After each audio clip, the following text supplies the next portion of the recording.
1 Peter chapter 4. In the name of Jesus. For as much then as Christ has suffered for us in the flesh. Somebody say that in the comment section. He already suffered for me. For then as Christ had suffered for us in the flesh, arm yourself likewise with the same mind. For he that had suffered in the flesh had ceased from sin. In the name of Jesus. Verse 2, that he no longer should live the rest of his time in the flesh to the lust of men, but to the will of God. Verse 3 says, for the time past of our life may suffice us to have wrought the will of the Gentiles, when we walked in lasciviousness, lust, excess of wine, revelings, banquetings, and abominable idolatries. Verse 4, wherein they think it strange that ye run not with. Listen to what he says, Pastor Coach, Tammy, Bam. Listen to what he says in verse 4. Wherefore they think it strange that you run not with them to the same excess of riot, speaking evil of you. They talk about you because you made the decision not to live the same kind of life that you've been living. I could really stop right there, but I'm not.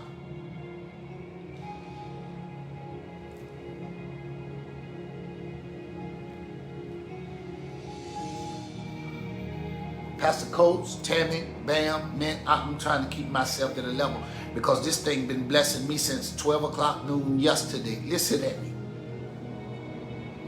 Let me ask you a question before I get ready to give you all this information.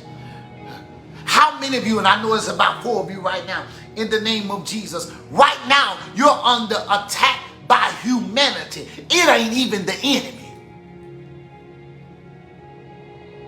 It ain't even the enemy. You're under attack by humanity in the name of Jesus because their mouth, oh my God, is speaking evil against you because you made, oh my God, a decision to not live in bondage, oh God, in the name of Jesus any longer.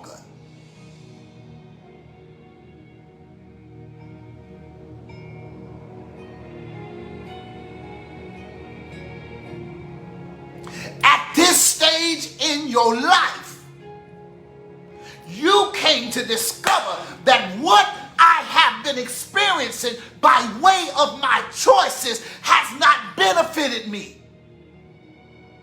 And it would be literally retarded of me to keep doing the same thing and expecting a different result. And I told you a couple of days ago, when you get to that stage in your life, you have to first accept the fact that you ain't gonna be liked in the name of Jesus. Why? Because you have now made a conscious decision that that thing that's been holding me down, and that's my own decision making, that thing that has been keeping me stagnant, that thing that has been keeping me stuck, I have not been getting the results that I need in my life. I have not been progressing in the name of Jesus. I have not been doing anything. I'm far behind. I have not been walking in the blessings in the name of Jesus. That thing, I made a decision to put it away. And because of that, humanity has opened their mouth against you.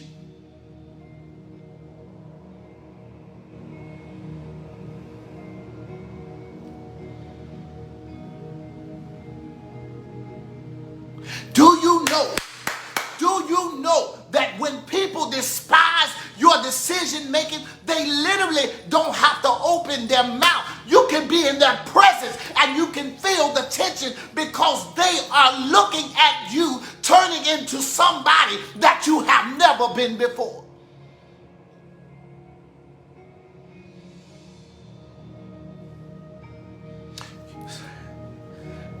Somebody watching me, come on and say it back to me. I made a conscious decision. I'm going to finish this because I got to read it from another standard of the Bible. But somebody say it back to me. I made a conscious decision.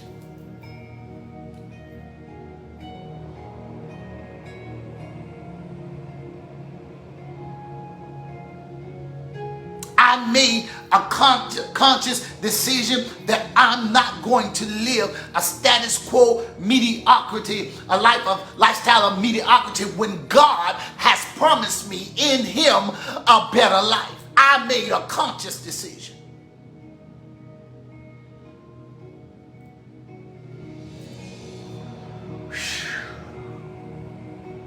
I made a conscious decision. Watch this. In my decision making, I didn't wait for God to do by miracle what He gave me the power to do by muscle. Ooh-wee. I wish I had somebody who was ready for this one. In the name of Jesus, in my decision making, I didn't wait for God to do by miracle what He gave me the power and the fortitude to do, oh my God, by muscle. What are you saying, Pastor K? I'm glad you asked me.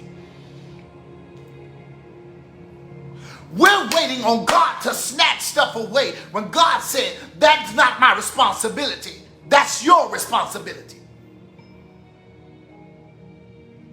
I made a conscious decision. How do I know that? I got Bible if you got time. He said, therefore, you lay aside. You lay aside every weight